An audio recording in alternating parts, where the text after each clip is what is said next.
Ang puting kisame ng silid sa ospital ay lumulutang sa aking paningin at hindi ko mafocus ang aking tingin.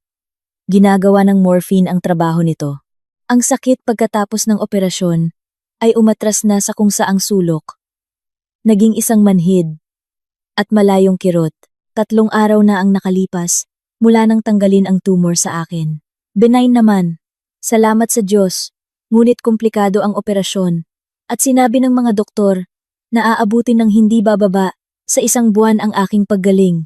Nag-vibrate ang telepono sa ibabaw ng bedside table. Sinulyapan ko ito at lumitaw ang pangalang Jose, ang asawa ko. Sa loob ng 3 araw pagkatapos ng operasyon, hindi pa rin siya dumadalaw. Tumawag siya 1 beses, tinanong kung okay lang ang lahat, at ibinaba ang telepono, idinahilan ng isang kagyat na meeting.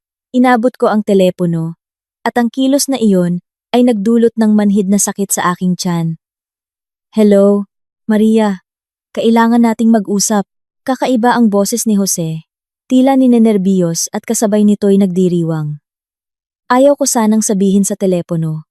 Pero dahil mukhang magtatagal ka dyan, anong nangyari? Nagsampa ako ng annulment. Ang mga salitang iyon ay bumagsak sa katahimikan ng silid na parang mga bato sa tubig. Nanatili akong tahimik, nakatingin sa IV drip na metodikong tumutukat sa aking buhay sa bawat patak. Naririnig mo ba ako? Naging iritado ang boses ni Jose. Sabi ko, annulment. May iba na akong babae. 6 na buwan na. Kaya tama na ang pagpapanggap na isang pamilya tayo. Si Karina? Tanong ko ng mahinahon. Isang sandaling katahimikan. Halos makita ko kung paano siya natigilan. Paano mo? Hindi na mahalaga. Oo, si Karina. Mas bata siya. Mas maganda. At hindi siya sakitin. At saka, wala ka nang pakialam doon. Makinig ka. Ang mahalaga, naibenta ko na ang bahay. At pati na rin ang kotse mo, gamit ang special power of attorney. Kaya paglabas mo ng ospital, umuwi ka na sa nanay mo. Wala ka nang babalikan sa amin. Tumingin ako sa kisame at naramdaman kong kusa nang umuunat ang aking mga labi sa isang ngiti. Napakagago mo talaga, Jose. Sabi ko ng mahina dahil hindi mo man lang naisip na ang bahay ay sa totoo lang, hindi ko tinapos. Pinutol ko ang aking sarili. Ano ang totoo? Nagkaroon ng pag-aalala sa kanyang boses. Maria, anong ibig mong sabihin? Malalaman mo rin pagdating ng panahon. Ang mga dokumento para sa annulment, ipadaan mo na lang sa abogado ko. At oo, Jose, kukunin ko si Miguel. Anong abogado? Nasa ospital ka. At hindi mo makukuha ang anak natin. Anong klaseng ina ka sa ganyang kalagayan? Baka ideklara ka pang incompetent. Paalam, Jose. Pinindot ko ang end call at ibinagsak ang telepono sa kumot. Ipinikit ko ang aking mga mata. 12 taon. 12 taon akong naging asawa niya. Ipinagluto siya ng hapunan. Nilabhan ang kanyang mga damit. Isinilang ang kanyang anak. 12 taon kong ipinikit ang aking mga mata sa kanyang mga gabing pag-uwi. Sa mga kakaibang text sa kanyang telepono. Sa paraan ng pagtingin niya sa mga batang waitress sa mga restaurant. Ngunit hindi ako tanga. Nagkakilala kami sa isang Christmas party ng kumpanya noong ako'y 23. Kalalabas ko lang sa kolehiyo na may kursong accountancy. At nagtrabaho bilang accountant sa isang construction firm. Si Jose ay nagtatrabaho doon bilang sales manager. Matangkad. Palangiti. May mga dimples sa pisngi. Magaling siyang manligaw mga bulaklak. Sine, paglalakad sa baybayin. Sinabi niyang espesyal ako, na wala pa siyang nakilalang tulad ko. Namatay si tatay 1 taon bago kami ikasal. Bigla ang stroke. Naiwan si nanay na mag-isa sa aming bahay.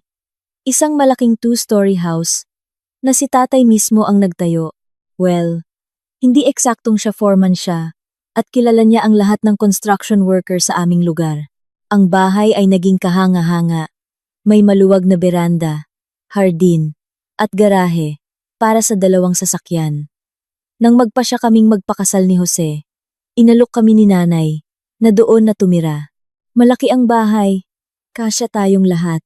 Sumang-ayon si Jose ng may kasiglahan. Siyempre, hindi na natin kailangang magbayad ng housing loan. At 1 taon pagkatapos ng kasal, biglang nag-impake si nanay papunta sa kanyang kapatid sa Cebu. May sakit si Tita Zenny mo. Paliwanag niya, hindi niya kaya mag-isa. Doon muna ako titira, pansamantala. Ang pansamantala ay umabot ng ilang taon. Umuuwi si nanay 2 o 3 beses sa 1 taon, mananatili ng ilang linggo, at aalis muli. Kami ni Jose ang naiwan sa bahay. Pagkatapos ay isinilang si Miguel, at masyado akong naging abala sa bata para mapansin ang mga halatang bagay. At may dapat ngang mapansin. Si Jose ay umuuwi ng mas gabi. Sabi niya, mga proyekto, kliyente, negosasyon, naniwala ako. Pagkatapos, nagsimula akong makakita ng mga resibo sa mga bulsa ng kanyang polo mula sa mga restaurant na hindi namin kailanman pinuntahan ng magkasama. Ang mga bill ay para sa 2 tao. Kinumbinsi ko ang sarili ko na mga business lunch lang iyon. Pagkatapos ay dumating ang mga tawag. Lumalabas siya sa balkonahe. Nagsasalita ng pabulong. Minsan ay tumatawa ng isang espesyal na tawa. Kapag tinatanong ko kung sino ang tumawag, basta na lang niyang sinasabi, sa trabaho lang. At pagkatapos, 5 taon na ang nakalipas, nakita ko ang isang text sa kanyang telepono. Naiwan niya ito sa kusina ng maligo. Umilaw ang screen, at hindi ko sinasadyang nabasa. Miss na kita, my bear. See you later. Ang nagpadala ay si Roxanne. Ang puso ko noo ay tila nahulog sa aking tiyan. Nakatayo ako roon, hawak ang telepono, at nararamdaman kong gumuho ang aking mundo. Gusto kong sumigaw, ihagis ang telepono sa pader. Sa halip, ibinalik ko ang telepono sa lugar nito at umupo sa mesa sa kusina. Nagtimpla ako ng kape at nagsimulang mag-isip. Annulment, iskandalo, pag-aaway.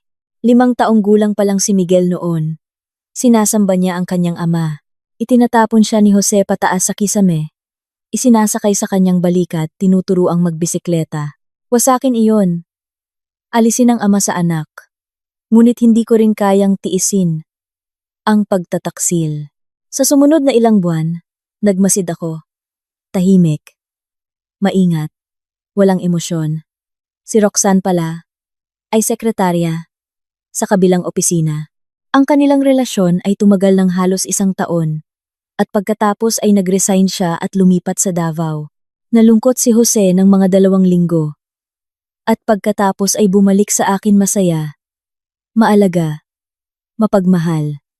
Nagdala pa ng mga bulaklak. Tinanggap ko ang mga bulaklak, ngumiti, at nagpatuloy sa pagmamasid.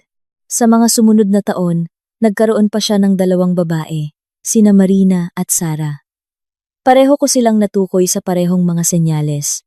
Gabing pag-uwi, mga lihim na tawag, bigla ang business trips.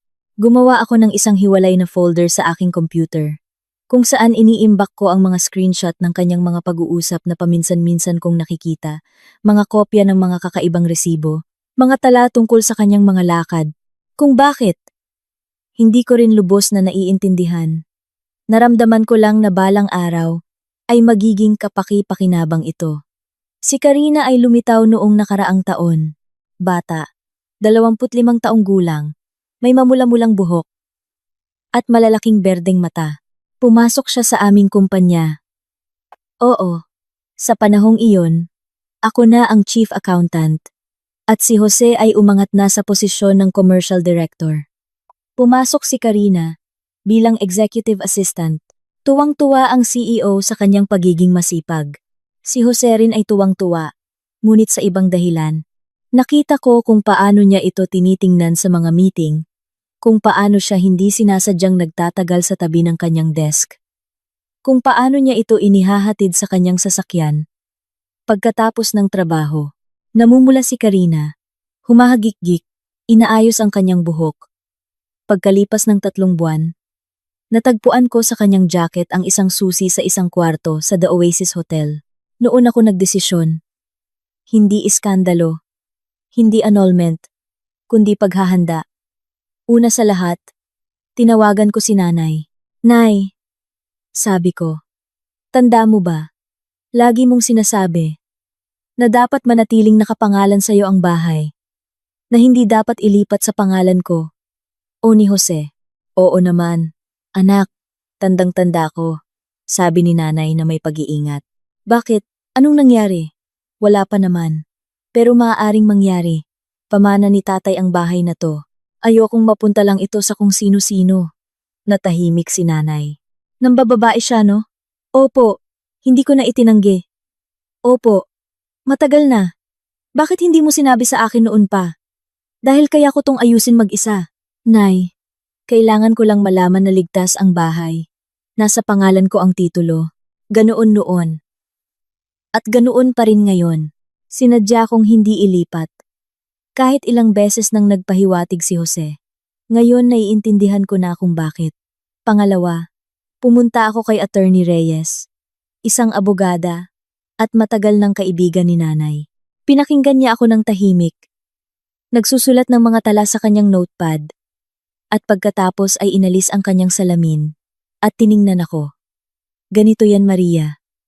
Ang bahay ay pag-aari ng nanay mo. Maganda yan. Ang kotse ay nakapangalan sa'yo.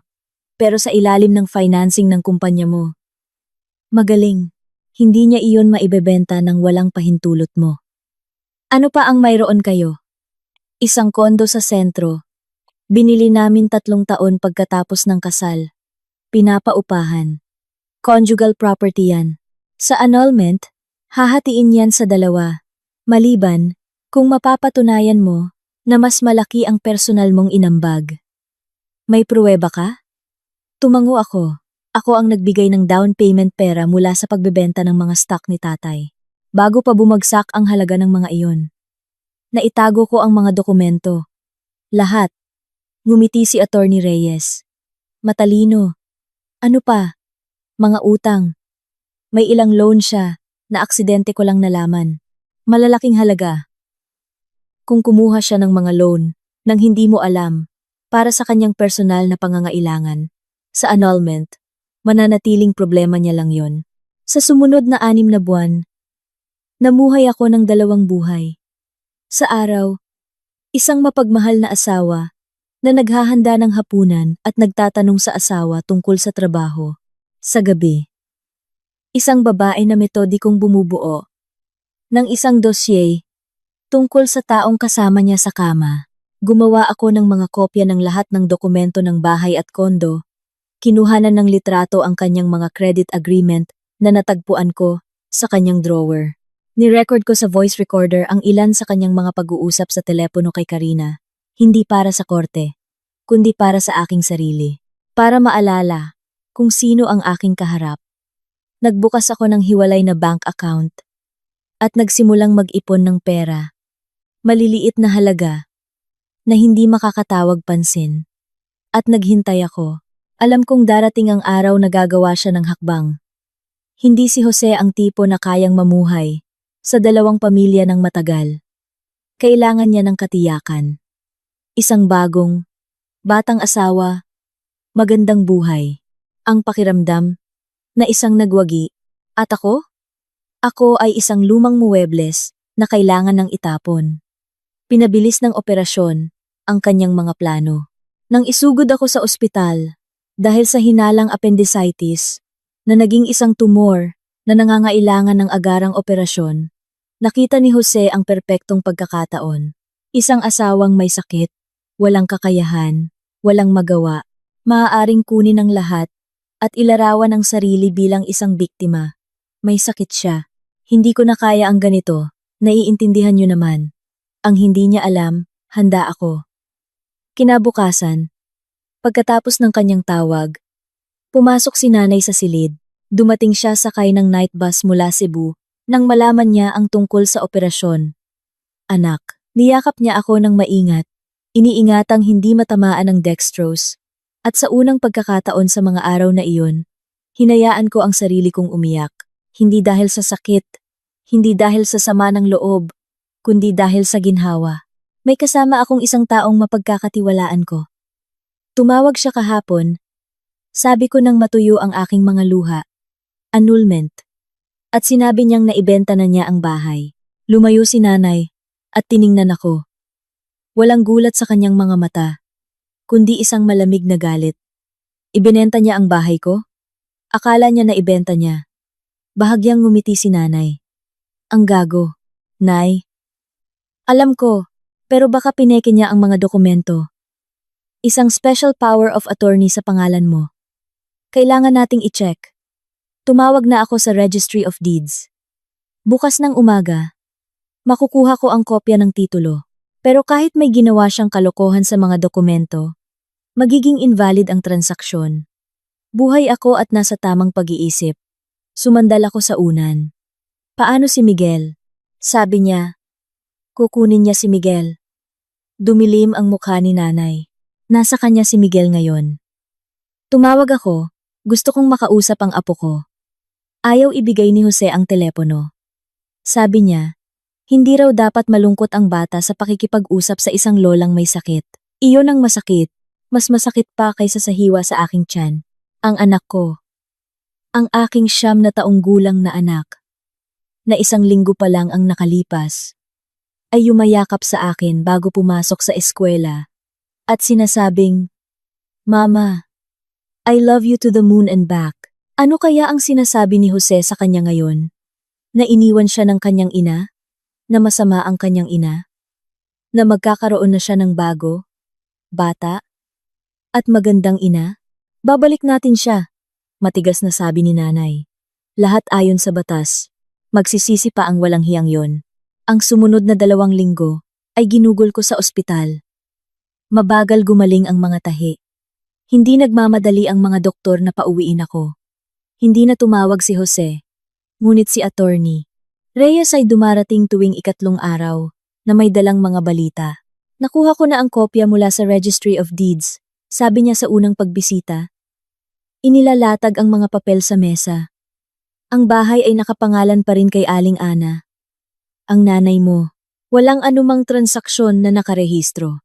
Pero sabi niya, naibenta na niya. Ibig sabihin, nagsisinungaling siya o may ginawa siyang modus gamit ang mga peking dokumento.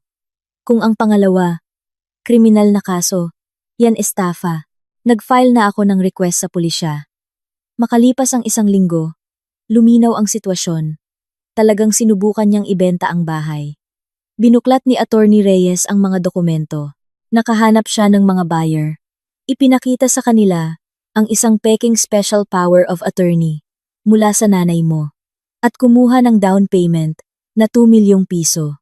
Pero nang dumating sa punto ng pagpaparehistro ng bentahan, humingi ng kumpirmasyon ang Registry of Deeds at doon natigil ang lahat. Galit na galit ngayon ang mga buyer. Nagsampa na sila ng reklamo sa pulis. Tiningnan ko siya. Hindi makapaniwala. Ibig sabihin, hindi lang niya ako gustong lokohin, niloko niya rin ang ibang tao. Kumuha ng pera para sa bahay na hindi niya pag-aari? Eksakto. At iyan ay purong estafa. Article 315 ng Revised Penal Code. Hanggang ilang taong pagkakakulong, ipinikit ko ang aking mga mata. Jose, gusto mong mawala ako at magsimula ng bagong buhay. Pero sa halip, ikaw mismo ang humukay ng sarili mong libingan. Paano ang kotse? Tanong ko. Sa kotse, sinubukan din niyang gumawa ng kalokohan. Nakahanap ng buyer, kumuha ng pera. Pero nasa ilalim ng financing ang sasakyan. Hindi ito maaaring ibenta. Nang walang pahintulot ng financing company. Nagsampa na rin ng reklamo ang buyer.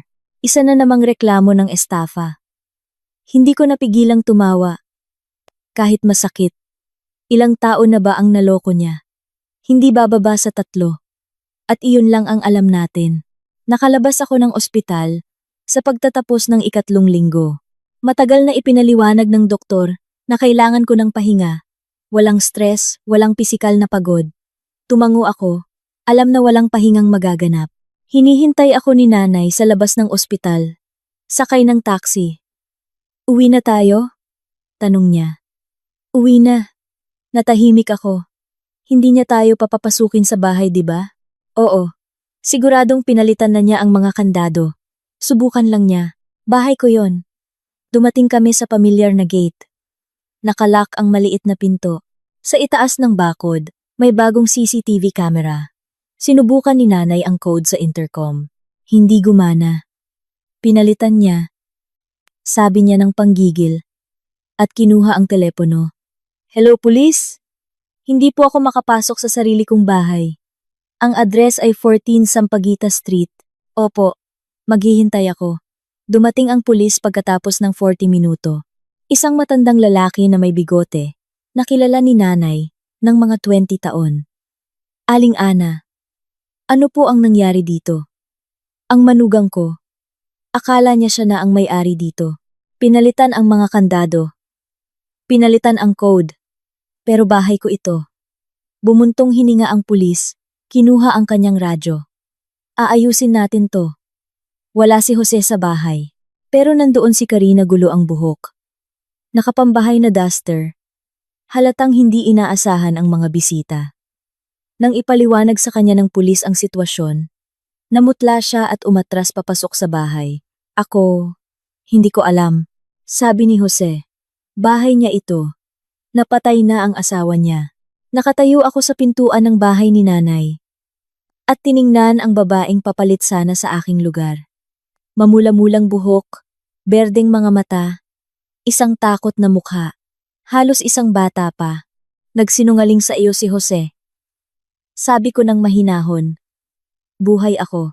Ito ang bahay ng nanay ko. At ikaw, pumasok ka na at ligpitin ang mga gamit mo. Umiyak si Karina doon mismo sa pasukan. Sa gitna ng kanyang mga hikbi, narinig ko ang tungkol sa pag-ibig, sa mga pangako, na hindi niya alam, totoong hindi niya alam, halos naawa ako sa kanya, halos. Nasaan ang anak ko? Tanong ko. Nasa eskwelahan, humikbi si Karina. Inihatid siya ni Jose kaninang umaga. Tumingin ako sa relo. Tanghali. Matatapos ang klase sa loob ng 1 oras. Nay, dito ka lang kasama si Sir. Tiyakin mong gamit lang niya ang kukunin ng bisita. Susunduin ko si Miguel. Dumating ako sa eskwelahan, sakay ng taxi 15 minuto. Bago matapos ang klase, nakatayo ako sa gate. Nakatingin sa pamilyar na gusali kung saan 3 taon na ang nakalipas, ay unang hinawakan ko ang kamay ng aking grade 1 na anak. Paano siya natakot noon? Kumapit sa aking kamay, at ayaw bumitaw. At sinabi ko sa kanya, Miguel, laging nandito si Mama. Ano man ang mangyari, darating si Mama. Tumunog ang bell, at napuno ng mga bata ang school grounds. Nakita ko si Miguel, agad. Naglalakad siya kasama ang 2 batang lalaki, masiglang nagkukuwento. Ang anak ko, lumaki siya sa mga linggong iyon, habang ako ay nasa ospital. O guni-guni ko lang. Miguel, lumingon siya sa aking boses. Nagbago ang kanyang mukha unay tuwa. Pagkatapos ay pagkalito. At pagkatapos ay isang bagay na parang takot. Mama, gusto ko siyang yakapin, ngunit umatras siya ng 1 hakbang. Sabi ni Papa, hindi ka dapat ma-stress. Na sobrang sakit mo, na mas mabuting magpahinga ka sa isang espesyal na lugar. Nanikip ang aking dibdib sa sakit hindi pisikal, kundi iba. Miguel, magaling na ako. Nakalabas na ako ng ospital. Sinundo kita. Pero sabi ni Papa ano? Ibinaba ng bata ang kanyang tingin, na hindi ka natitira sa amin, na magkakaroon na ako ng bagong pamilya, na mas mabuti ito, para sa lahat. Lumuhod ako sa harap niya. Hindi inaalintana ang sakit sa aking tiyan. Miguel, tingnan mo ako. Ako ang mama mo. Hindi ako aalis. Kahit anong sabihin ni Papa. Mahal na mahal kita higit sa lahat. At hinding-hindi kita iiwan. Naiintindihan mo? Tumingin siya sa akin ng may pagdududa. Pero sabi ni Papa, iniwan mo kami. Naaalis ka kasama ng ibang lalaki.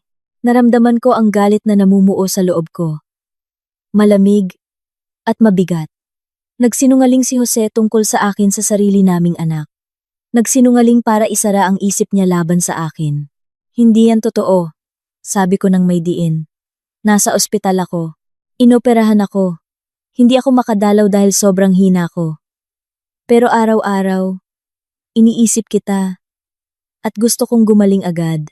Natahimik si Miguel. Nakikita ko sa kanyang mga mata ang pagtatalo ang mga salita ng ama laban sa mga salita ng ina. Ma, sa wakas ay nagpasya siya. Totoo ba na hiwalay na tayong titira? Ikaw at si Papa? Oo, anak, totoo yon. Pero hindi ibig sabihin noon. Naiiwan kita. Titira ka sa akin. Si Papa? Si Papa. Hiwalay na titira si Papa. Tumango si Miguel. Tinatanggap ang impormasyon. Pagkatapos, bigla siyang humakbang pasulong. At niyakap ako ng mahigpit. Desperado. Parang isang bata. Namiss kita, ma. Niyakap ko siya. Nararamdaman ang pagkabasa ng aking mga mata. Ako rin, anak. Sobrang namiss kita. Bumalik kami sa bahay ni nanay. Na ngayon ay naging kanlungan ko rin. Wala na si Karina.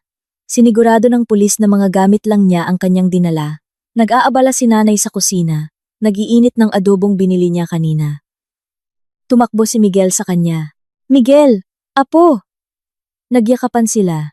At sa isang saglit, tila naramdaman kong magiging maayos ang lahat. Nakaya namin ito. Na magkasama. Mas malakas kami kaysa sa anumang panloloko at pagtataksil. Ngunit alam kong simula pa lang ito. Gabi. Tumawag si Jose. Iba na ang kanyang boses, hindi nagdiriwang, kundi takot. Maria, anong ginagawa mo? Kinidnap mo si Miguel. Isusumbong kita sa pulis. Sige, magsumbong ka. Kalmado kong sagot. At isabay mo nang ipaliwanag sa kanila kung bakit ka namemeke ng special power of attorney para sa bahay ni nanay at kumukuha ng pera para sa ari-arian na hindi sayo. Katahimikan. Saan mo nalaman? Sino ang nagsabi sayo? Ang mga buyer na niloko mo, ang pulisya, ang Registry of Deeds. Jose, ikaw mismo ang nagbaon sa sarili mo. Nagmamasid lang ako. Maria, makinig ka.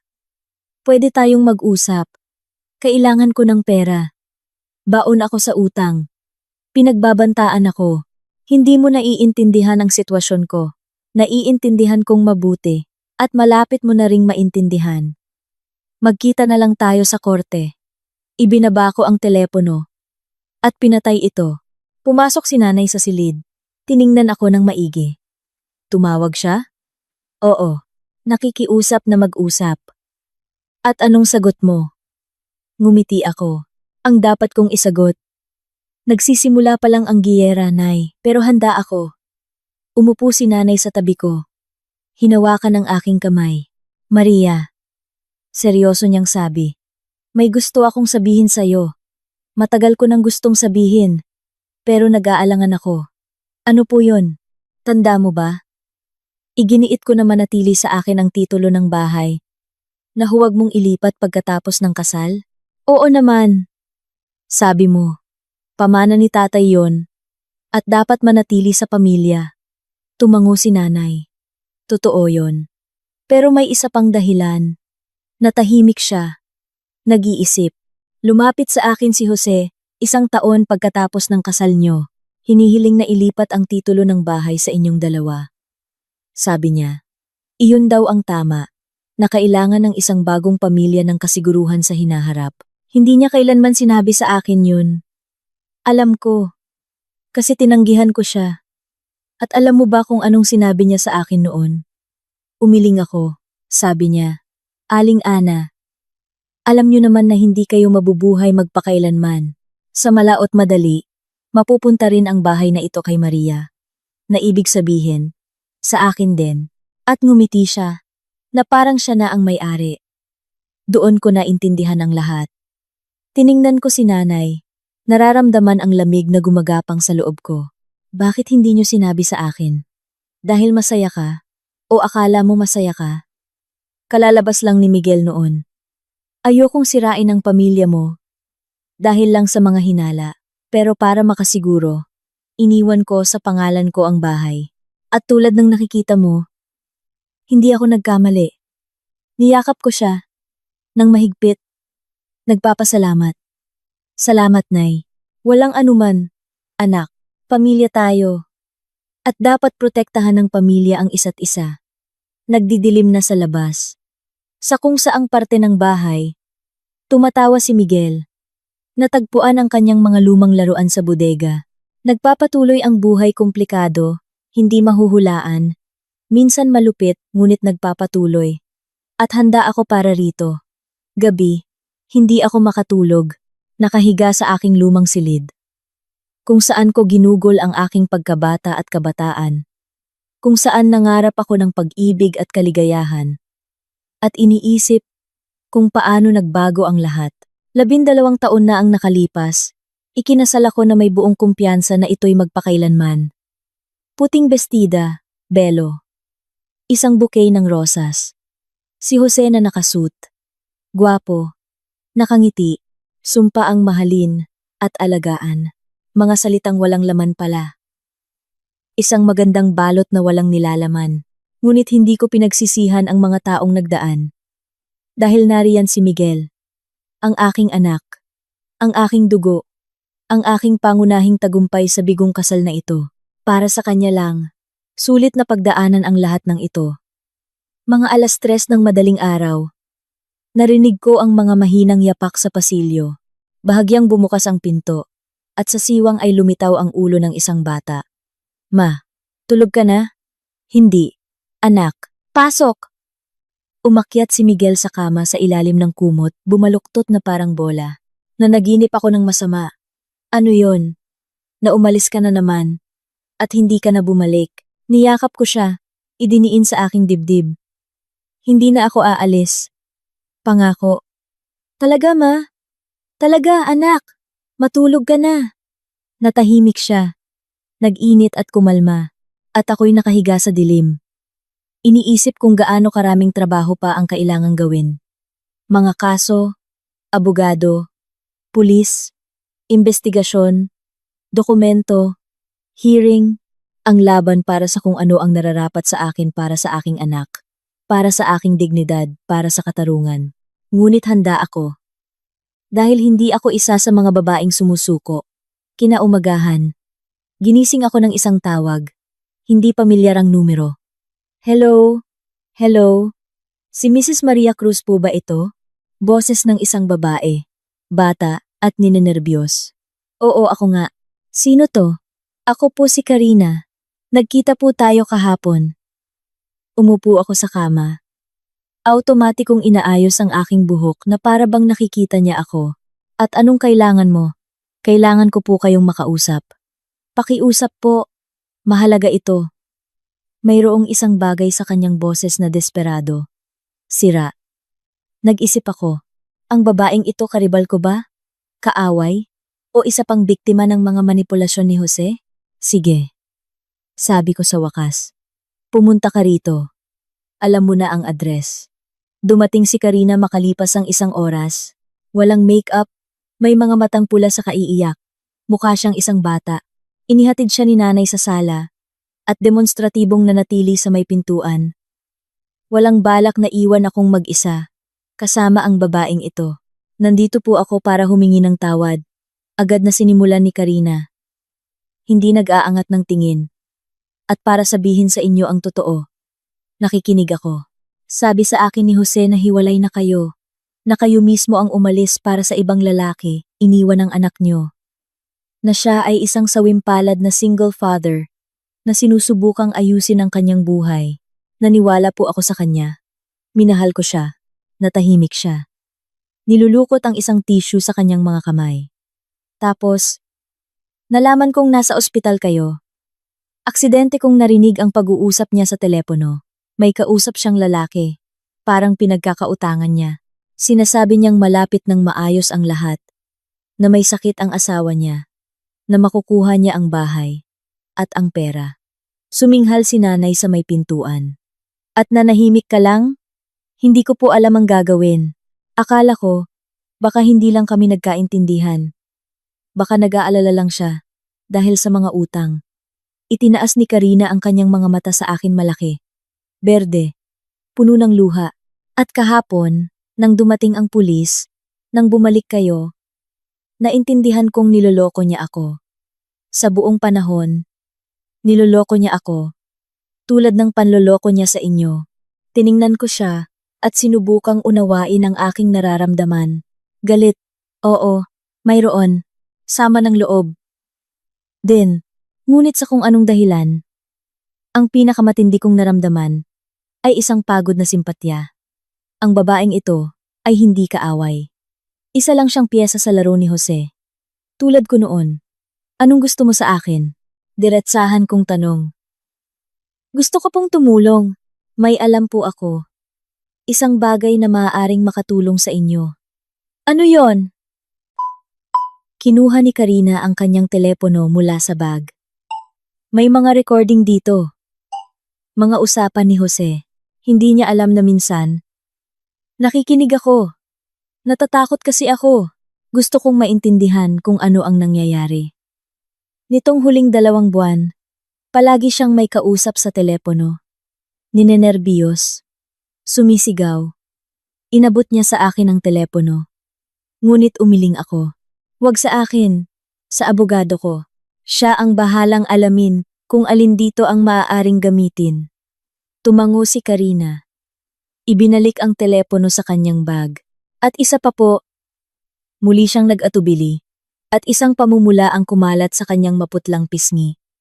Buntis po ako, napasinghap si nanay sa may pintuan.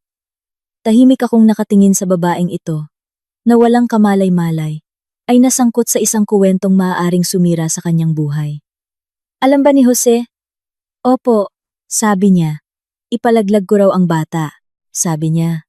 Wala siyang panahon para diyan ngayon, na kailangan munang ayusin ang mga problemang pinansyal bago mag-isip tungkol sa mga anak.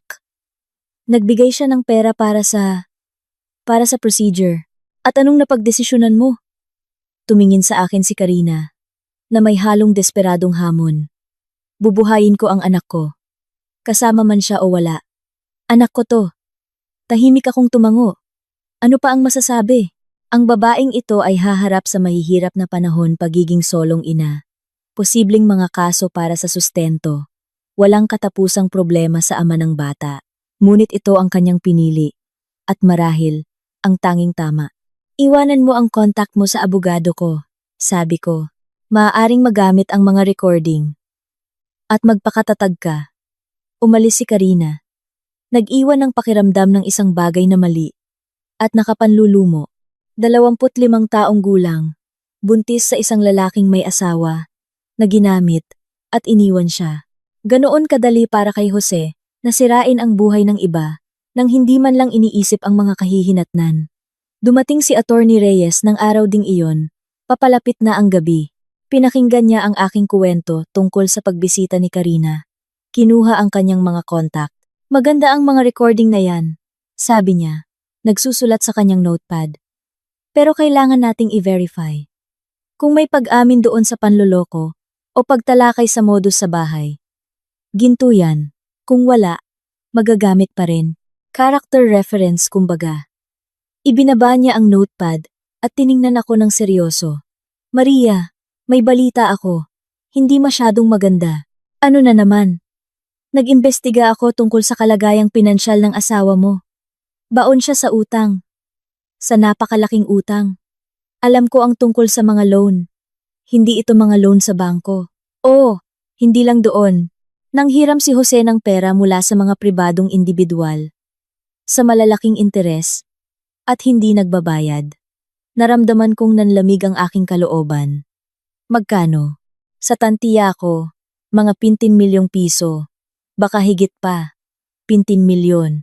Isang halagang hindi ko kikitain kahit sa loob ng 10 taon. Saan galing ang ganoong kalaking utang? Nagkibit balikat si Attorney Reyes. Mga business project na hindi pumatok. Pagsusugal. Oo, nagsusugal siya. At malaki. Mamahaling regalo sa mga kabit. Ang pagpapanatili ng 2 buhay ay magastos. At kanino siya may utang? Sa iba't ibang tao. Pero kasama sa kanila ang isang. Sabihin na nating, hindi ka nais-nais na tao. Si Mr. Aguilar. Isang negosyante. Opisyal, may-ari ng isang network ng mga car wash at vulcanizing shop. Hindi opisyal. Well, alam mo na, naiintindihan ko. Sa aming lugar, lahat ay nakakakilala kung sino si Mr. Aguilar. Isang taong nilalapitan kapag tumatanggi na ang mga bangko at marunong maningil ng utang sa mga paraang hindi nakasulat sa batas. May utang si Jose sa kanya na 6 na milyon. Iyon ang halagang sinusubukan niyang makuha sa pagbebenta ng bahay at kotse mo. Iyon pala. Sa wakas, nabuo ang larawan. Hindi lang gustong mawala ni Jose ang isang asawang may sakit at magsimula ng bagong buhay. Ginipit siya. Hinihingi ni Mr. Aguilar ang pera at nagpasya si Jose na kunin ito kung saan niya kaya mula sa sarili niyang pamilya.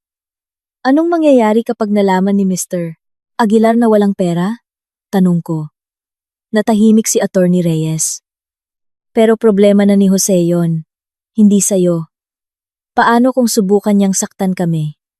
Si Miguel? Hindi tanga si Mr. Aguilar. Hindi siya papatol sa mga babae at bata. Masama yan sa negosyo. Pero para makasiguro, ipapayo kong magpakabit ka ng alarm at mag-ingat. Nang umalis ang abogada, matagal akong nakaupo sa kusina, nakatingin sa nagdidilim na bintana. Tahimik na naglagay si nanay ng isang tasa ng tsaa sa harap ko. Masamang balita? Tanong niya. Mas masama pa sa inaakala ko. May utang si Jose sa mga mapanganib na tao. At ngayon, mag-iingat tayo at maghihintay. Hindi kami naghintay. Nang matagal. Pagkalipas ng 3 araw, inaresto si Jose. Ang 2 reklamo ng estafa mula sa mga nalokong buyer ng bahay at kotse ay nagbunga. Ipinatawag siya para sa isang interogasyon. At pagkatapos noon ay hindi na siya pinauwi. Ang preventive measure pagkukulong. Ito ang ibinalita sa akin ni Attorney Reyes. Tumawag ng maaga. Ikinulong na siya. Sabi niya nang walang paligoy-ligoy. Naniniwala ang investigador na may panganib na tumakas siya o impluwensyahan ang mga testigo. Mananatili siya sa kulungan hanggang sa paglilitis. Ibinaba ko ang telepono at naramdaman ang isang kakaibang kawalan. Hindi tuwa, hindi kasiyahan kundi kawalan.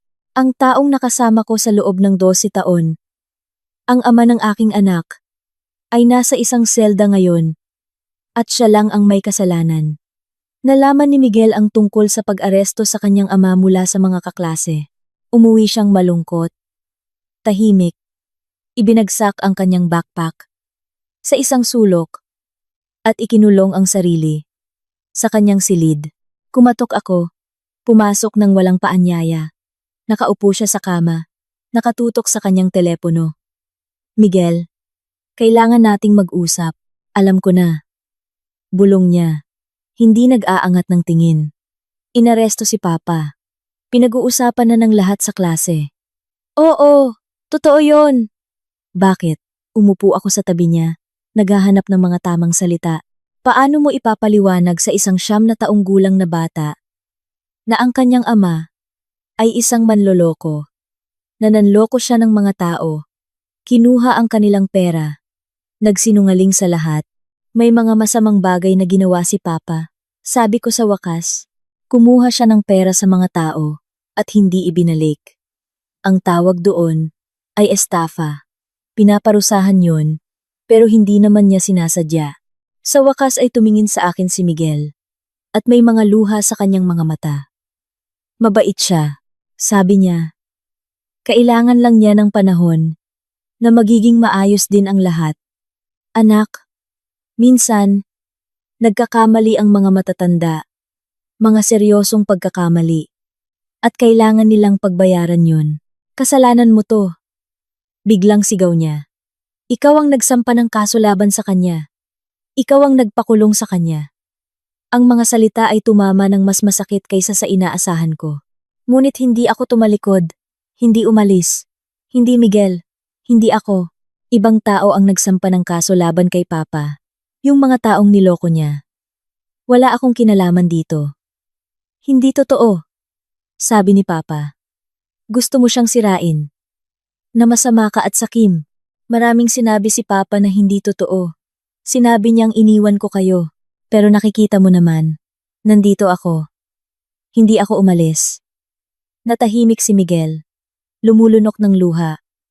Iniabot ko ang aking kamay. Ngunit umiwas siya. Umalis ka. Gusto kong mapag-isa. Lumabas ako ng silid. Isinara ang pinto sa likuran ko. Sa pasilyo, nakatayo si nanay. Narinig mo? Tanong ko. Narinig ko. Mawawala rin yan, anak. Hindi nagtatagal ang galit ng mga bata sa kanilang mga magulang. Paano kung hindi mawala? Niyakap ako ni nanay sa balikat. Mawawala yan. Bigyan mo siya ng panahon. Lumipas ang panahon. Umuusad ang investigasyon.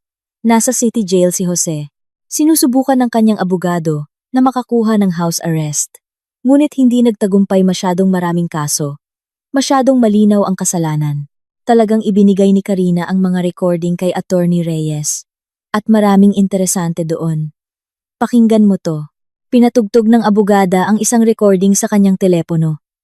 Boses ni Jose ninenerbiyos. Nanginginig. Oo. Naiintindihan ko. Naiintindihan ko. Magkakapera ako. Sinasabi ko na nga. Maibebenta ko na ang bahay sa mga darating na araw. May buyer na. Hindi malalaman ng asawa ko. Nasa ospital siya.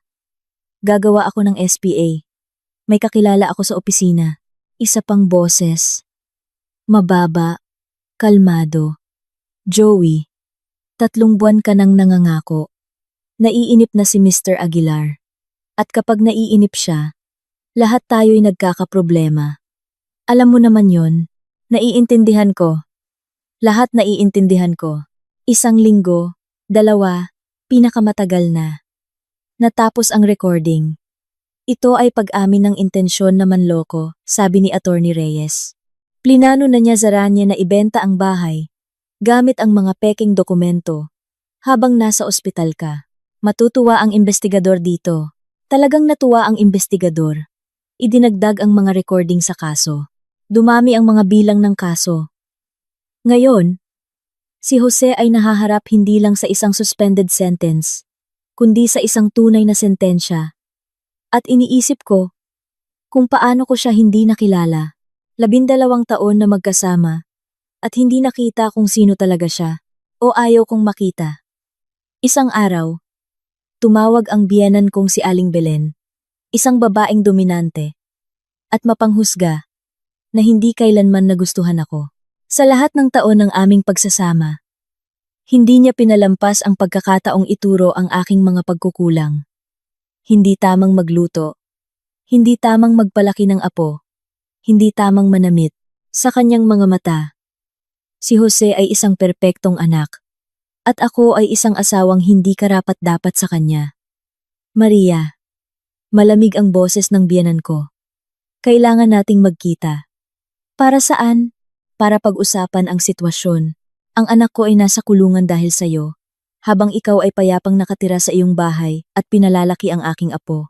Hindi yan makatarungan. Naramdaman kong kumukulo ang galit sa loob ko. Aling Belen, ang anak niyo ay nasa kulungan dahil sa sarili niyang kagagawan, nanloko siya ng mga tao, namemeke ng mga dokumento, kumukuha ng pera ng iba. Wala akong kinalaman dito. Kasunungan-lingan. Hindi kayang gawin ni Jose yan. Ikaw ang naglagay sa kanya sa alanganin. Ikaw at ang nanay mo. Sinadya niyong ipangalan ang bahay. Para sa huli ay maakusahan niyo siya. Hindi ko napigilan at tumawa. Napakawalang katotohanan nito na kahit ang galit ay nawala. Aling Belen, naririnig niyo ba ang sarili niyo? Inayos namin ang titulo ng bahay. 20 taon na ang nakalipas. Noong wala pa si Jose sa buhay namin. Sinadya, para ilagay siya sa alanganin. Ipaglalaban ko ang apo ko. Naging matinis ang boses ng biyenan ko. Wala kang karapatang palakihin siya. May sakit ka. Hindi ka balanse. Pumunta kayo sa korte. Doon nila aayusin yan. Ibinaba ko ang telepono. Nanginginig ng bahagya ang aking mga kamay hindi sa takot, kundi sa tensyon. Maaaring talagang magsampa si Aling Belen ng kaso para sa kustodiya ng bata. May ganoong karapatan ang mga lola sa ilang pagkakataon. Ngunit maliit ang kanyang tsansa. Ako ang ina. Malusog. Nagtatrabaho. May maayos na tirahan. Pero heto, isa na namang larangan sa giyerang ito. Nagsimula ang paglilitis pagkalipas ng 2 buwan. Isang umaga ng taglagas. Ang gusali ng korte. Maraming tao sa pasukan. Mga mamamahayag, naging mainit na usapin ang kaso. Commercial director ng isang kilalang construction firm. Estafa sa malaking halaga. Pamemeke ng dokumento. Nakaupo ako sa loob ng korte kasama ng mga testigo. Katabi ko si nanay.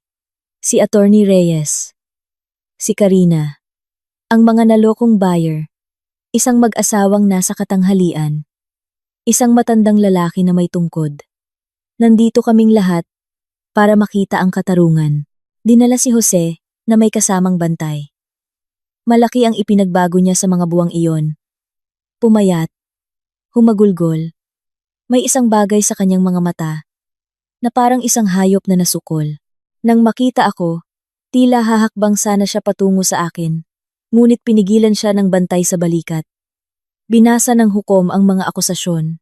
3 kaso ng estafa, pamemeke ng dokumento, pagdudulot ng malaking pinsala. Humihingi ang taga-usig ng 6 na taong pagkakakulong. Sinubukan ng abogado ni Jose na pagaanin ang sitwasyon. Nagsasalita tungkol sa mahirap na kalagayan sa buhay, sa mga utang, sa pressure mula sa mga pinagkakautangan. Hinihiling na isaalang-alang na wala siyang dating kaso, may menor de edad na anak, at nagsisisi sa kanyang ginawa. Pagkatapos, binigyan ng pagkakataong magsalita ang mga biktima. Ikinuwento ng mag-asawa kung paano sila nag-ipon ng pera para sa bahay sa loob ng 10 taon, kung paano sila naniwala sa isang kaakit-akit na nagbebenta, kung paano sila nawalan ng 2 milyong piso. Ang matandang lalaki, kung paano niya gustong bumili ng sasakyan para sa kanyang anak na may kapansanan, kung paano niya ibinigay ang kanyang huling ipon. Nang dumating ang pagkakataon ko, tumayo ako at tiningnan si Jose. Umiwas siya ng tingin. Gusto ko lang sabihin ang isang bagay. Nagsimula ako. At ang aking boses ay nakakagulat na kalmado. Ang taong ito ay naging asawa ko sa loob ng 12 taon. Siya ang ama ng aking anak. Pinagkatiwalaan ko siya at sinamantala niya ang aking pagkakasakit para nakawin ang aking bahay at alisin sa akin ang aking anak.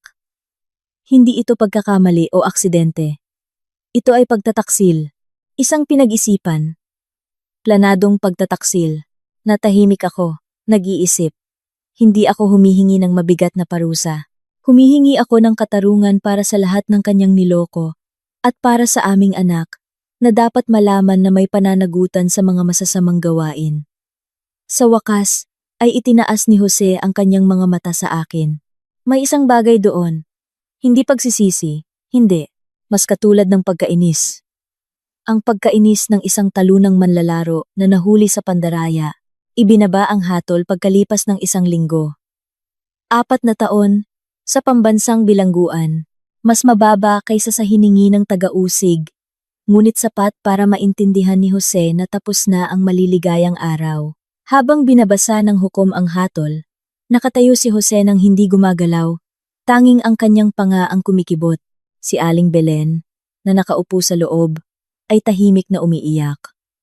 Si Karina ay nakatingin sa kung saan. Nakapatong ang kamay sa kanyang lumalaking tiyan. Hindi ako natuwa sa hatol, hindi rin nalungkot. Parang may nabunot lang na tinik sa aking dibdib. Tapos na ito. Nagkaroon na ng paglilitis. Nanalo ang katarungan. Maaari nang magpatuloy sa buhay.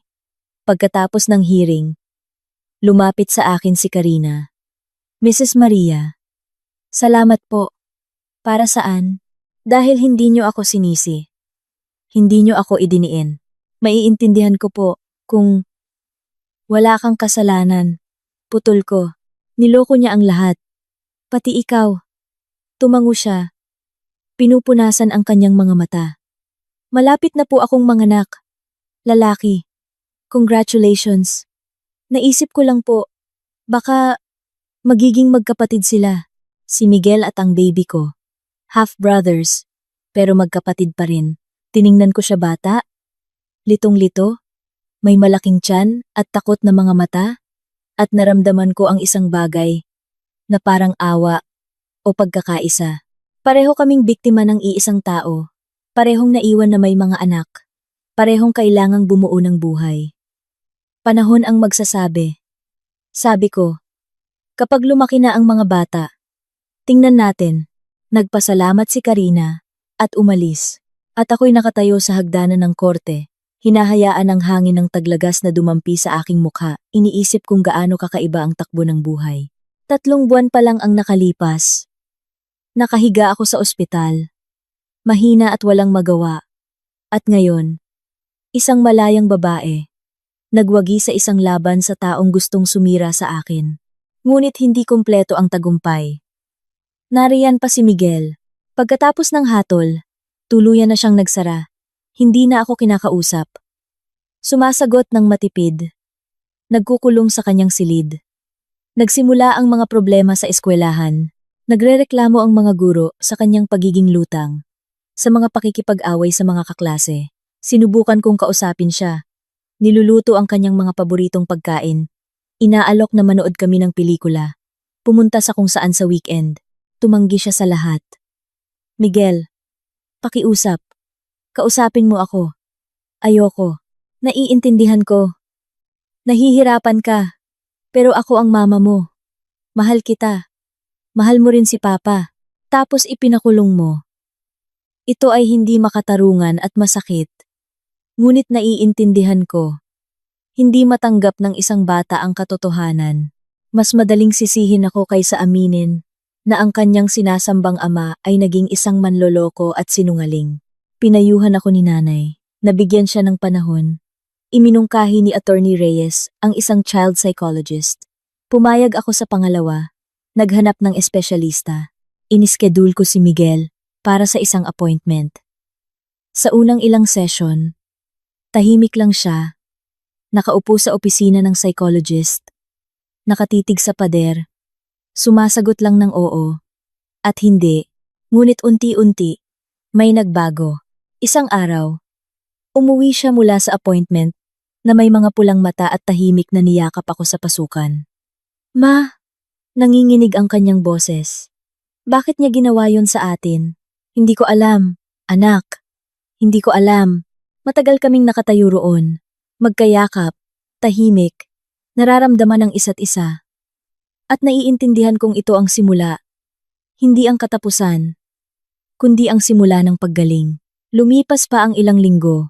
Dumating ang taglamig, bumagsak ang unang ulan ng Disyembre. Unti-unting bumabalik sa normal ang buhay. Bumalik ako sa trabaho. Nag-aaral si Miguel.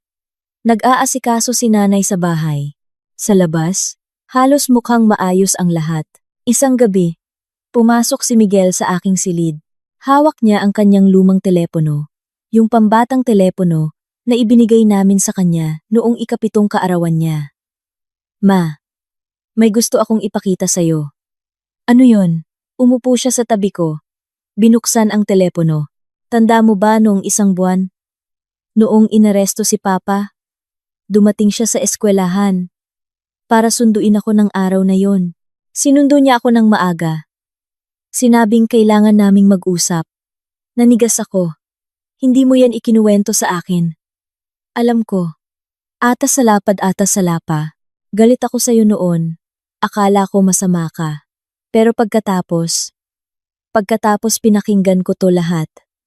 At pinindot niya ang screen. At napuno ang silid ng boses ni Jose. Mahina ang kalidad ng recording. Ngunit malinaw ang mga salita. Miguel, makinig kang mabuti. Baka kunin na nila ako. Ang mga pulis. Naiintindihan mo? Kung ano-ano ang sinabi ng mama mo laban sa akin. Gusto niyang ipakulong ako. Pero kailangan mong malaman ang totoo. Wala akong ginawang masama. Lahat. To gawa-gawa ng lola mo. Sinadya niyang ayusin ang lahat para makuha ang bahay natin. At tinutulungan siya ng mama mo. Masama sila, Miguel. Gusto nila tayong paghiwalayin. Boses ni Miguel. Manipis. Takot. Pero sabi ni mama. Nagsisinungaling si mama. Lahat sila nagsisinungaling. Sa akin ka lang dapat maniwala. Naintindihan mo? Kapag kinuha na nila ako, manahimik ka. Huwag kang magsasabi ng kahit ano. At tandaan mo, mahal ka ni Papa, at babalik din ako agad. Natapos ang recording. Nakaupo ako nang hindi gumagalaw. Nararamdaman ang yelong galit na namumuo sa loob ko. Sinusubukan kanyang isara ang isip mo laban sa akin. Sabi ko ng mahina. Alam ko. Ngayon alam ko na. Pinaliwanag ng psychologist kung ano ang tawag doon. Manipulasyon. Oo. Manipulasyon yon. Natahimik si Miguel. Ma, gusto kong ipakita mo to sa abogado mo. Pruweba rin to. 'Di ba? Tiningnan ko ang aking anak. Ang kanyang seryoso at nagmature na mukha. At naintindihan kong hindi na siya ang maliit na batang kumapit sa aking kamay. Sa gate ng eskwelahan. Lumalaki siya at nagmamature ng mas mabilis kaysa sa gusto ko. Napakalahalaga ng recording na ito, Miguel. Salamat sa pagpapakita nito. Sabi ng psychologist. Hindi raw dapat itinatago ang mga ganitong bagay na kailangan ibahagi sa mga mahal sa buhay. Niyakap ko siya nang mahigpit. Tama siya. Galing mo, anak. Proud ako sa'yo. Idinagdag ang recording sa kaso. Hindi nito naapektuhan ang hatol. Iyon ay pinal na. Ngunit maaaring magamit kung susubukan ni Jose na questionin ang kustodiya sa anak pagkatapos ng kanyang paglaya.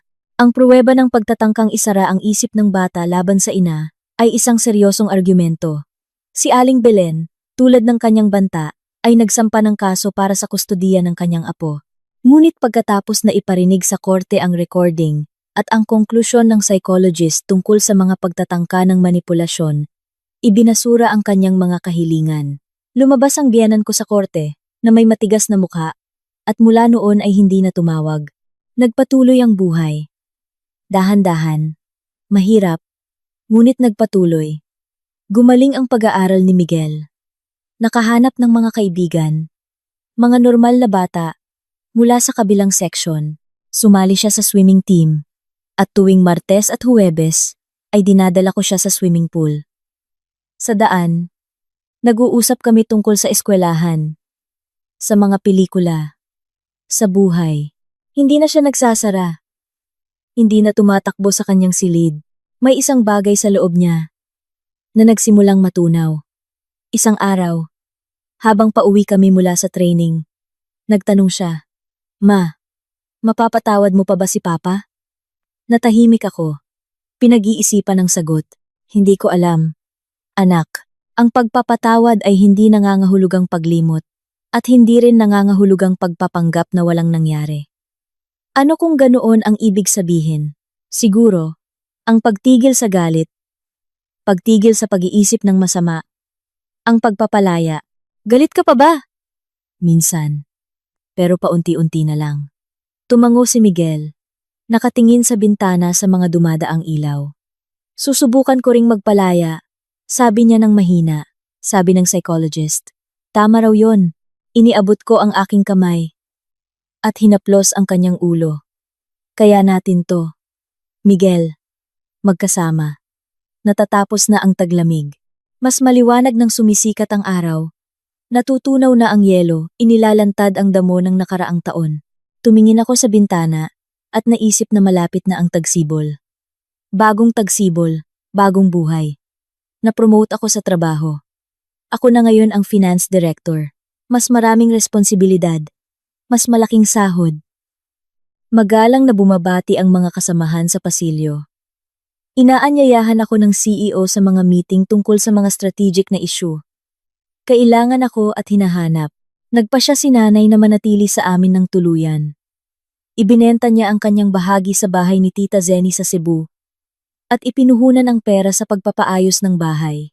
Ngayon, may bago na kaming bubong, na-renovate na fasad, at pinalaking beranda, na isinara namin ng salamin, at ginawang winter garden. Nanganak si Karina ng isang lalaki. At pinangalanan itong Anton. Minsan, nagpapadala siya sa akin ng mga litrato. Hindi ko alam kung bakit. Marahil naghahanap ng koneksyon. Ng kumpirmasyon na bahagi pa rin kami ng iisang kuwento. Magalang akong sumasagot. Ngunit nananatili ang distansya. Siguro mamaya, kapag malaki na ang mga bata, pero masyado pang maaga ngayon. At pagkatapos ay dumating ang Marso. At pumasok sa buhay ko si David. Dumating si David sa buhay ko nang hindi sinasadya. Tulad ng pagdating ng lahat ng tunay na mahahalagang tao. Nagkabanggaan kami sa klinika. Kung saan ako nagpunta. Para sa isang regular na check-up pagkatapos ng operasyon. Lumalabas siya sa opisina ng sirujano. Papasok ako. Nagkabanggaan sa pintuan. Hinawakan niya ako sa siko para hindi ako matumba. Pasensya na. Sabi niya na may ngiti. Nakatulala. Okay lang. Isang ordinaryong pangyayari. Na dapat ay nakalimutan na pagkatapos ng 1 minuto. Ngunit hindi ito nakalimutan. Dahil pagkatapos ng 1 oras, nang lumabas ako ng opisina, nakaupo siya sa pasilyo at nagbabasa ng isang magazine. Nakita niya ako. Tumayo. Ikaw na naman? Ako na naman. Hindi ko napigilang ngumiti. David. Iniabot niya ang kanyang kamay. Maria. Ganoon nagsimula ang aming pagkakakilala. Pagkatapos ay may kape sa kantinang ospital. Nalaman kong nagtatrabaho siya doon bilang isang internist. Nagkokonsulta lang sa isang kasamahan tungkol sa isang komplikadong kaso. Pagkatapos ay pagpapalitan ng numero ng telepono. Mga tawag sa gabi. Mga pagkikita sa cafe tuwing weekend. 42 taong gulang si David. Hiwalay. May anak na babaeng nag-aaral sa kolehiyo na nakatira sa kanyang dating asawa sa ibang lungsod. Kalmado. Mapagkakatiwalaan. May maiinit na kayumangging mata at puting buhok sa kanyang sentido. Hindi niya ako sinubukang ligawan. Hindi ako binuhusan ng mga papuri. Hindi nangako ng ginto at yaman. Nandyan lang siya sa tabi ko maalaga. Mapagmahal. Totoo, tahimik na sinang-ayunan siya ni nanay. Ngunit malinaw. Tuwing dumarating siya, lumalabas sa mesa, ang pinakamasasarap na pagkain mula sa kanyang repertoire. Si Miguel noong una ay maingat na sumusulyap sa bagong tao sa aming bahay, ngunit unti-unting lumambot. Lalo na pagkatapos siyang dalhin ni David sa isang basketball game at turuan siyang maglaro ng chess. Ma, tanong ni Miguel isang gabi. Dito na ba titira si Tito David? Hindi pa. Magkaibigan lang kami. At pagkatapos? Hindi ko alam anak, panahon ang magsasabi. Talagang hindi ko alam. Pagkatapos ng lahat ng nangyari kay Jose, natatakot akong muling magtiwala sa isang lalaki. Natatakot magkamali. Natatakot na maulit ang kasaysayan.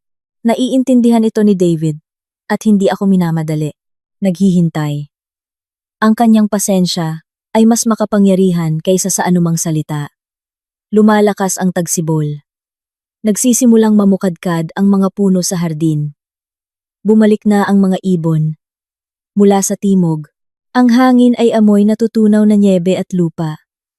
Ang buhay ay dumadaloy ng maayos at payapa sa unang pagkakataon sa loob ng maraming buwan.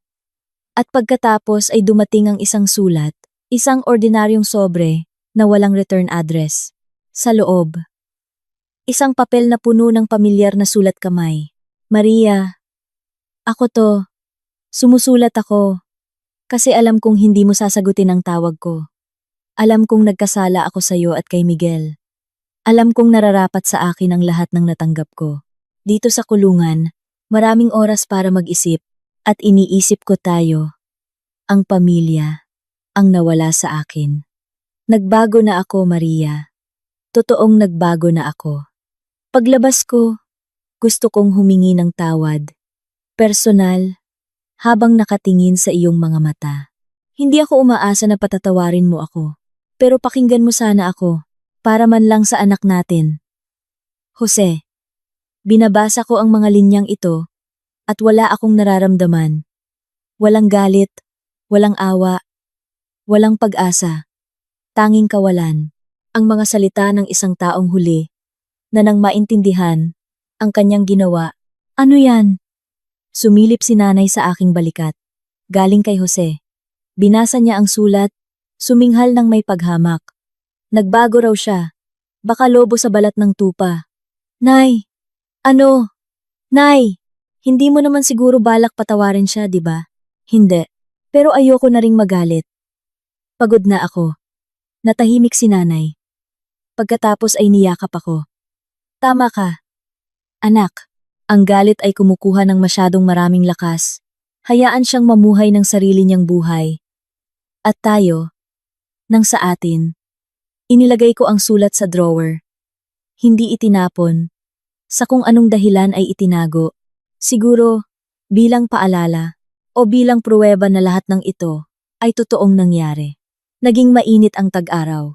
Natapos ni Miguel ang ikatlong baitang na may matataas na marka sa unang pagkakataon sa loob ng 2 taon.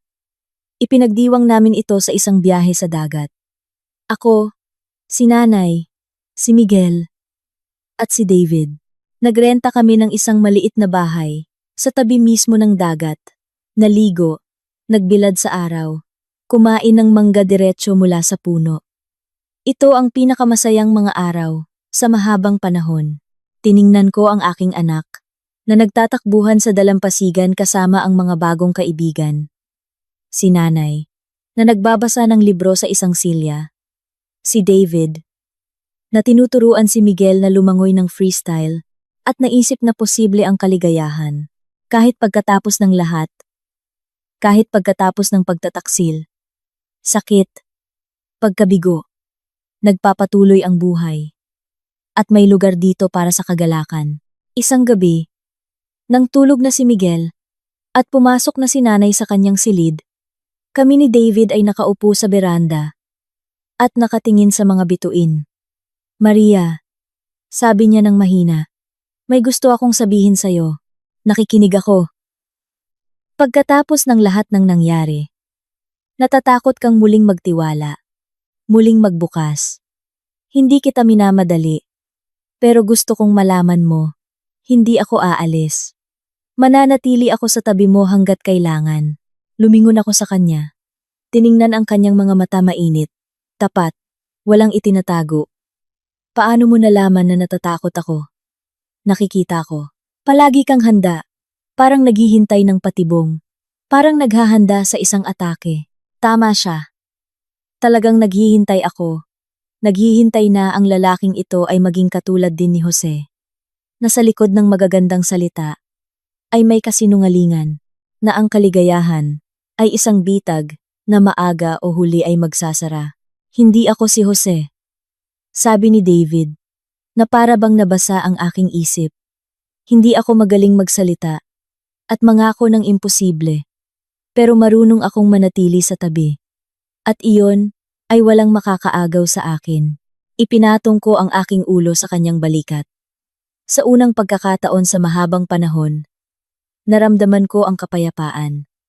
Isang tunay, malalim na kapayapaan. Salamat, sabi ko. Sa pasensya, sa pagiging nandyan. Wala kang dapat ipagpasalamat. Ikaw mismo ang gumawa ng iyong kaligayahan. Nagkataon lang na nandito ako sa tamang sandali. Nakaupo kami ng ganoon hanggang sa mag-umaga tahimik. Magkahawak kamay, nakikinig sa alon ng dagat. At naisip ko na baka ito na nga ang pag-ibig. Hindi mga paputok at matinding damdamin. Hindi mga panunumpa at pangako. Kundi itong tahimik na presensya sa tabi. Ang katiyakan na hindi ka pagtataksilan. Nagdala ng balita. Ang taglagas. Nakalaya si Jose ng maaga. Dahil sa mabuting pag-uugali, naglingkod siya ng 2 taon sa 4. Nagpakita ng positibong pag-uugali at nakakuha ng karapatan sa paglaya. Tumawag si Attorney Reyes para balaan ako. Nakalabas na siya kahapon. Hindi pa alam kung saan siya nakatira. Hindi pa siya nakikipag-ugnayan. Anong dapat kong gawin? Wala namang espesyal. Kung susubukan niyang makipag-ugnayan, huwag kang sasagot sa mga probokasyon. Kung darating siya, huwag mong papasukin ng walang testigo. Kung magbabanta siya, dumiretso agad sa pulisya. Hindi ako natakot. Kakaiba, pero hindi ako natakot. Si Jose ay bahagi na ng nakaraan. Nawala ng kapangyarihan sa akin. Maaari siyang dumating. Maaari siyang magsalita ng kahit ano. Ngunit wala na siyang mababago. Dumating siya pagkalipas ng 1 linggo. Nag-doorbell sa gabi. Habang kami ni Nanay at Miguel ay naghahapunan. Naka-duty si David sa ospital ng araw na iyon. Sumilip ako sa peephole at nakita siya tumatanda, humagulgol, may mga matang walang buhay. Hindi na ang kumpiyansa, nakangiting lalaki na pinakasalan ko noon. Sino yan? Tanong ni nanay. Si Jose. Tumilim ang kanyang mukha, tumayo mula sa mesa. Huwag mong buksan. Nay. Teka. Lumingon ako kay Miguel. Nakaupo siyang hindi gumagalaw. Hawak-hawak ang kanyang tinidor. Anak, dumating si Papa. Gusto mo ba siyang makita? Natahimik si Miguel ng ilang segundo. Pagkatapos ay umiling. Hindi po. Ayoko. Sigurado ka? Sigurado po. Lumapit ako sa pinto. Ngunit hindi ko binuksan. Sinabi ko lang sa kabilang panig. Jose, umalis ka na. Maria, pakiusap. Mahina ang kanyang boses. Kailangan kong makausap ka. At si Miguel. Ayaw kang makita ni Miguel. Ako rin. Pero ama niya ako. Naging ama ka niya. At pagkatapos, pinili mo ang iba. Pinili mo ang panloloko. Pera. Ibang babae. Ikaw mismo ang tumalikod sa amin. Nagbago na ako doon. Sa kulungan. Naintindihan ko na. Masaya ako para sa'yo. Pero hindi nito binabago ang anuman. Katahimikan. Pagkatapos, isang malalim na buntong hininga. Maria, hindi ako humihiling na bumalik ka. Hayaan mo lang akong makita ang anak ko. Kahit isang beses lang. Tiningnan ko si Miguel. Nakaupo siya sa mesa. Tensyonado. Maputla. Sinalubong niya ang aking tingin at muling umiling. Kapag gusto ni Miguel, siya mismo ang tatawag sa'yo. Nasa kanya ang numero mo. Pero sa ngayon, umalis ka na. Mga yapak sa likod ng pinto. Papalayo. Mabagal. Pagkatapos, katahimikan. Lumapit si nanay sa akin. Niyakap ako. Galing mo. Anak, naaawa ako sa kanya. Bigla kong sabi. Kakaiba, di ba? Pagkatapos ng lahat ng ginawa niya, naaawa ako sa kanya. Dahil mabuti kang tao. Pero ang awa ay hindi dahilan para papasukin siya muli sa buhay mo. Tumayo si Miguel mula sa mesa. Lumapit sa amin. Ma, sabi niya ng mahina. Ayoko siyang makita.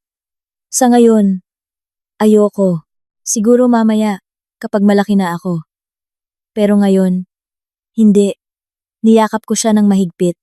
Karapatan mo yan, anak. Walang makakapilit sa'yo. Hindi na bumalik si Jose. Minsan, nagpapadala siya ng mga text sa aking telepono, sa telepono ni Miguel, ngunit hindi kami sumasagot.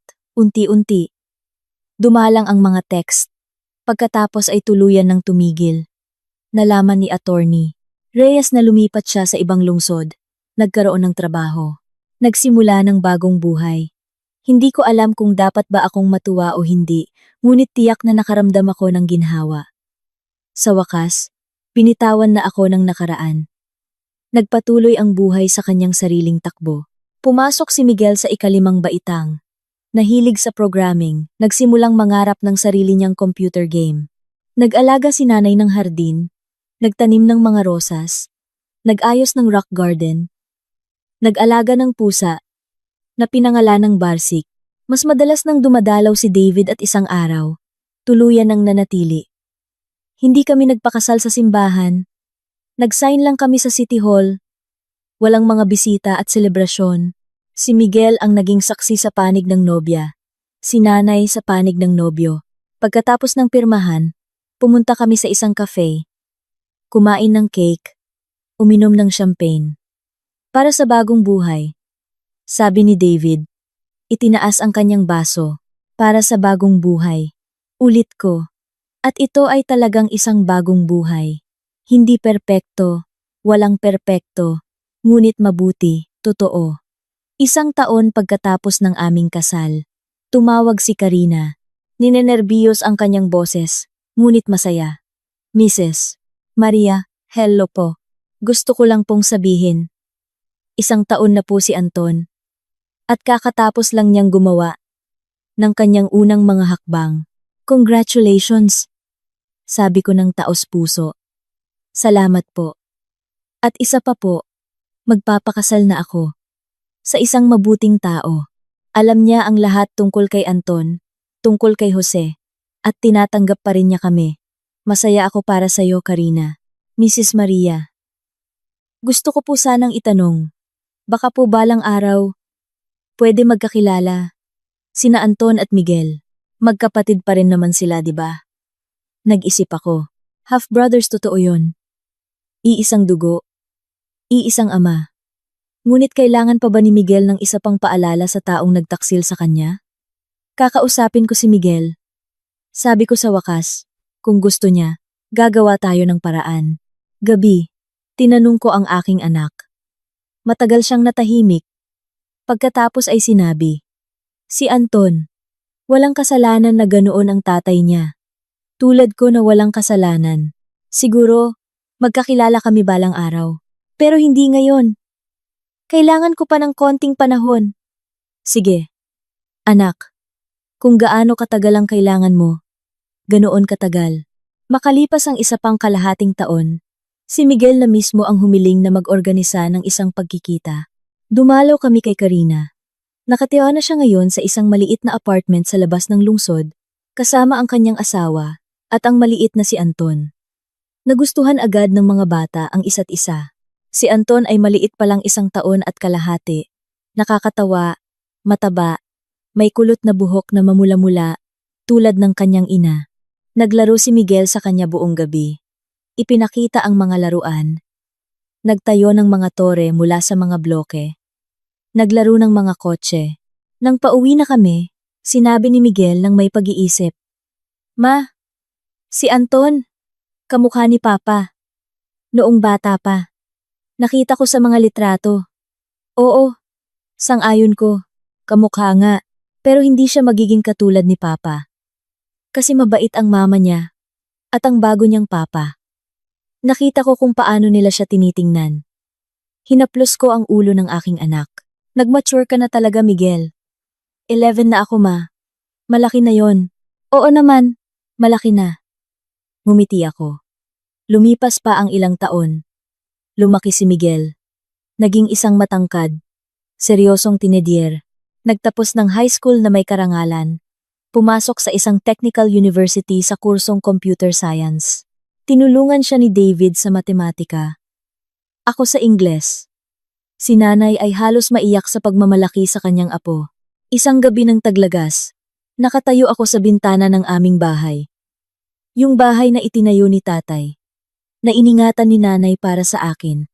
Na sinubukang nakawin ni Jose. Tinitingnan ko ang hardin. Kung saan nalalanta na ang huling mga bulaklak. Ang langit na puno ng ulap. Si Miguel na nasa labas at kausap sa telepono ang isang babae. Lumapit si David mula sa likuran. Niyakap ako sa balikat. Anong iniisip mo? Kung paano naayos ang lahat? At kumusta naman para sa'yo? Natahimik ako. Naghahanap ng mga salita. Alam mo, ilang taon na ang nakalipas. Akala ko tapos na ang buhay ko. Na ako ay pinagtaksilan, niloko, niyurakan, na hinding-hindi ako makakabangon. At ngayon, naiintindihan ko na hindi iyon ang katapusan, kundi ang simula. Para bang kailangang gumuho ang lumang buhay, para lumitaw ang bago. Isang mas mabuti. Hinalikan ako ni David sa tuktok ng aking ulo. Matapang kang babae, Maria. Hindi ako matapang. Hindi lang ako sumuko. Sa labas, tinapos ni Miguel ang kanyang pag-uusap. Itinago ang telepono. Ngumiti sa kung ano. Bata, gwapo, puno ng pag-asa. Nasa harapan niya ang buong buhay. Lumabas si nanay sa beranda. Tinawag kaming maghapunan. Isang ordinaryong gabi. Isang ordinaryong pamilya. Walang espesyal. At doon nakasalalay ang espesyal na kagandahan. Kamakailan. Nanaginip ako ng isang kakaibang panaginip. Nakahiga na naman ako sa silid ng ospital. Nakatingin sa puting kisame. At muling tumutunog ang telepono. Ngunit nang sagutin ko, katahimikan ang nasa kabilang linya, walang mga salita, walang banta, walang pagtataksil, tanging katahimikan. Nagising ako, na may pakiramdam ng kapayapaan. Wala nang kapangyarihan sa akin ang nakaraan. Naghilom na ang mga sugat, nag-iwan ng halos hindi na makitang mga peklat. Natutunan kong mamuhay kasama sila. At mamuhay ng maayos. Si Jose ay nasa malayo, sa ibang lungsod, sa ibang buhay. Minsan, sumusulat siya kay Miguel bihira. 2 beses sa isang taon. Mas bihira pang hindi ako nakikialam. Si Karina ay masaya sa kanyang kasal. Pinalalaki si Anton at isa pang anak na babae na isinilang 2 taon na ang nakalipas. Alam ni Anton na mayroon siyang kuya at nangangarap na makilala ito ng mas mabuti. Nangako si Miguel na tuturuan siyang mag-program kapag lumaki na siya. Hindi pa rin ako pinatawad ni Aling Belen, ngunit iyon ang kanyang pinili. Kanyang karapatan. Wala akong sama ng loob sa kanya. Linggo ngayon. Sa labas, isang maliwanag na umaga ng taglagas. Ang huling init bago ang mahabang taglamig. Nagbe-bake si nanay ng apple pie. Nagbabasa si David ng diaryo. Nag-aayos ng gamit si Miguel. Bukas ay aalis na siya papuntang unibersidad. Nagsisimula na ang bagong semestre. Nakaupo ako sa mesa at iniisip kung gaano kakaiba ang pagkakaayos ng buhay. Kung paano mula sa mga guho ay maaaring makapagtayo ng isang bagong bagay. Kung paano ang pagtataksil ay maaaring maging simula ng kalayaan. Kung paano ang sakit ay maaaring maging kagalakan. Ma! Sumilip si Miguel sa kusina. Nakita mo ba ang charger ko? Tingnan mo sa beranda. Doon ka nakaupo kahapon. Oo nga. Salamat. Tumakbo siya palayo. Malakas ang yabag sa hagdan. Umiling si nanay. Kuhang-kuha mo ang ugali niya noong kaedad mo. Ganyan din ka-distracted. Namana. Ngumiti ako. Ibinaba ni David ang diaryo. Tiningnan ako. Anong gagawin natin ngayon? Walang espesyal. Mabuhay lang. Ngumiti siya ng ngiting iyon na minahal ko sa kanya. Ang mabuhay lang ay ang pinakamagandang bagay na maaaring gawin. At tama siya. Pagkatapos ng lahat, ang mabuhay lang, ang magalak sa bawat araw, ang maging masaya ito na, ang pangunahing tagumpay. Hindi laban kay Jose, hindi laban sa mga pangyayari, kundi laban sa sariling takot at sakit. Tumayo ako. Lumapit sa bintana. Sa hardin, umiindayog sa hangin ang huling mga rosas, ang ipinagmamalaki ni nanay. Nagpapainit sa araw si Barsik sa beranda. Mula sa kung saan, naririnig ang tawa ni Miguel. Natagpuan ng charger. May kausap sa video call. Isang ordinaryong umaga. Isang ordinaryong buhay. Ang aking buhay. At ito ay maganda.